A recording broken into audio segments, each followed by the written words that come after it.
იდეა, რომელსაც სამყაროს შეცვლა შეუძლია, ხოლო თავისუფალი ადამიანის გონებაში შეიძლება დაიბადოს.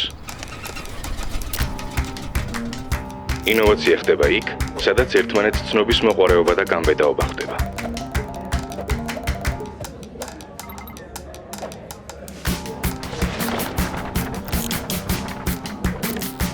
ნამდვილი ძალა თანასწორობასა და თანაგრძნობაშია.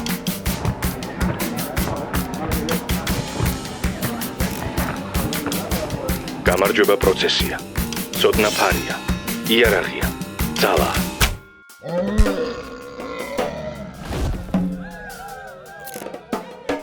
მომავალი კი მათია, ვინც წარსულის გააზრებით ხვალინდელ დღეს ქმნის.